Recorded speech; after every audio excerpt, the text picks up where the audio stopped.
Сіздермен бірге медицина әлемі каналы. Бүгінгі тақырыпта миокард инфарктін талдаймыз. Миокард инфаркті дегеніміз тіннің немесе органның бір бөлігінің қан айналымы бұзылуына байланысты некрозға ұшырауын айтамыз. Этиологиясында әртүрлі себептерге байланысты болуы мүмкін. Мысалы, атеросклероз, тромбоз, стенокардия, қантты диабет, гипертониялық криз және тағы да басқа аурулар салдары.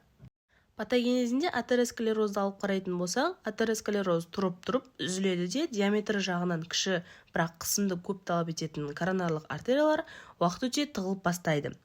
Яғни оттегі жетіспегендіктен аэробты гликолиз анаэробты гликолизге айналады, ары қарай ацидоз, нерв тіндері тітіркенеді де ауырсыну сезімі пайда болады. Миокард зақымдалғандықтан тропонин қанға шығып бастайды.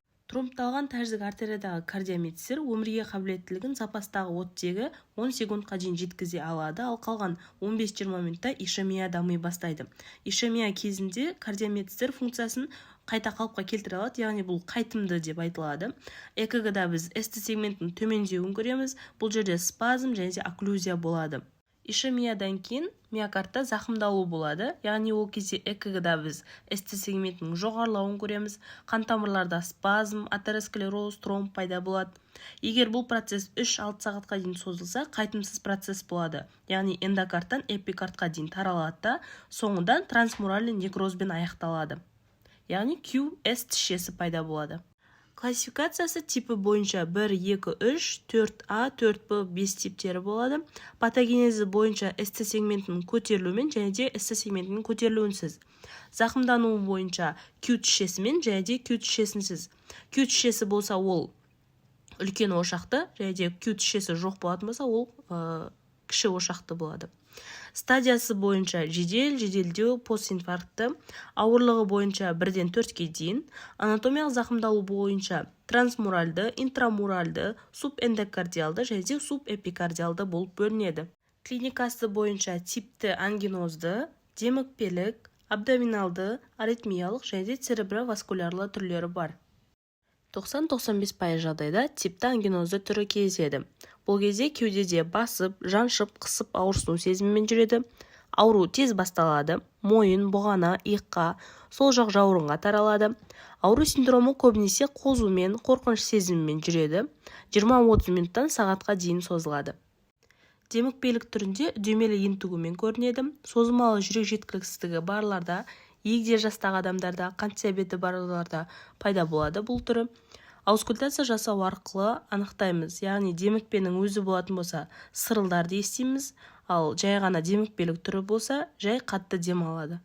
Абдоминалды түрінде құсу, жүрек айну, эпигастральды аймақта ауырсыну, іштің ісінумен жүреді. Бұл вариант көбінесе жедел іш ауруымен сәйкес келеді, яғни острый живот. Ішке пальпация жасау арқылы ажыратамыз. Аритмиялық түрі. Аритмиясы бар адамдарда кездеседі, яғни пароксизмалды тахикардия, қарыншалық фибрилляция, АБ блокада кезінде сананың жоғалуымен көрініс береді. Бұл аритмиялық түрі ары қарай ОКС-ке айналады, немесе ОКС-тың артынан аритмиялық түрі болуы да мүмкін. Соңғысы цереброваскулярлы, бұл кезде бас ауру, бас айналу, естен тану, қимыл және сенсорлы бұзылыстар арқылы көрініс береді. Диагностикасы. Миокард инфаркті диагнозы 3 критерийдің екеуі болғанда қойылады. Яғни оларға ауру синдромы, ЭКГ-дағы өзгеріс және лабораториялық өзгеріс жатады. Жедел кезеңі Т тішесінің және ST сегментінің көтерілуімен көрінеді. Яғни Т тішес жоғарыласа ишемия, ST сегмент жоғарыласа зақымдалу. Лабораторияда сарысу маркері миоглобин, бұлшықеттағы уызы ол ангинозды ұстама басталғаннан 1,5-3 сағаттан соң көтеріліп бастайды. КФК жоғарылайды, нормада 52 мен 200-дің аралығында. Бұл организмде зақымдалудың немесе бұлшықеттің бұзылысын көрсетеді. Келесі АСТ жоғарылайды, нормада 10 мен 41-дің аралығында. Бұл фермент бауыр мен жүректе болады, жоғарылауы уыс ағзаларының бұзылысын көрсетеді. ЛДГ жоғарылайды, нормада 240 пен 480-дің аралығында, анаэробты гликолиздің әсерінен пайда болады. Тропонин тест жүргіземіз, нормада 0,3 пг мл, ауырсыну ұстамасы басталғаннан 2-4 сағат ішінде көтеріледі де 10-24 ішінде пикке жетеді. Тропонин Т 5-14 күн, тропонин I 5-10 күн сақталады. Тропонин ол жүрек етінің сыртында тұратын белоктар, миокард зақымдалса тропонин қанға шығады. Еміне келетін болсақ, қосарланған антиагрегантты терапия жүргіземіз. Аспирин 100-300 мг және де клопидогрел 300 мг береміз. Жедел коронарлы синдромды тоқтату мақсатымен бета-блокаторлар, яғни метопролол 50 мг. Қарсы көрсетілімдер болмаса, айқын гипотензия, брадикардия, абблокада, бронх демікпесі, жедел жүрек жеткіліксіздігі сияқты.